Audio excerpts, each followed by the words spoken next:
Graham, obviously Lewis Dunk not well. Can you tell us how unwell he is, and do you think he might feature on Saturday? And also, you mentioned Montour as well with his ankle. Lewis was just feverish, bit of hopefully just a viral infection, so hopefully it's not too bad. I haven't spoken to him today because obviously we have the game early, so we just need to speak to him now, find out his status, but we're hopeful for Bournemouth. How you sort of mentioned it earlier on, how big a game do you see this being now, the Bournemouth match? I think all the games in the Premier League, the next game is the most important game. It's a big game. We know that. Our challenges, we've had some good performances. We haven't had the points that we think that we should have had, and then you're left with the situation you are in the league table and the points tally. So you have to carry on with what you're doing, your beliefs, your identity, how you want to play, and do it better. That's the focus for us for the next game.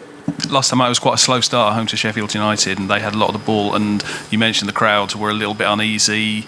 Are you hoping, in both respects, that's for something a bit better on Saturday? I'm hoping that we can play better, we can do better, because that's ultimately our responsibility. The crowd have been really supportive to us, and they've been fantastic. So we have to give them something. Of course, that's the challenge. I would say the opposition aren't going to come and make that easy, whoever it is. And we have to understand that where we are in the hierarchy of football, it's every game in the Premier League, every point, every win is hard fought, and we have to be ready to fight together for that on Saturday. And how much was your selection today, if at all, affected by the fact you've got Saturday's games? Were players kept back with the thought towards Saturday?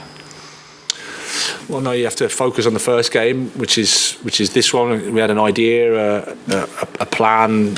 I think, like I said, you can see the idea and the intention in the game, but there's always the fact that there's a game 48 hours away as well that we have to now assess and see. Okay, who's recovered, who can play again, what's the idea? But it's always to focus on the next one.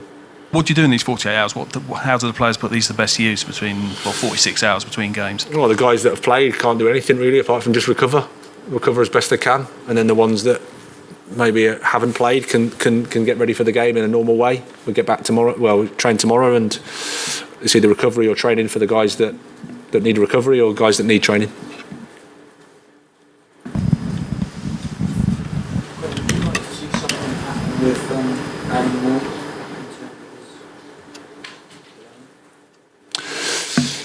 I mean, I'm just focused. To be honest, at the moment we've got that many games that it's just about focusing on the matches. But Aaron's enjoying his football. We're delighted with him.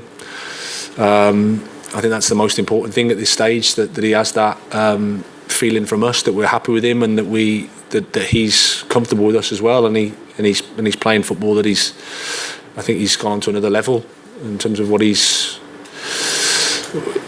he was at previously, and we're delighted with that. But those things will happen when there's the right time. Thank you.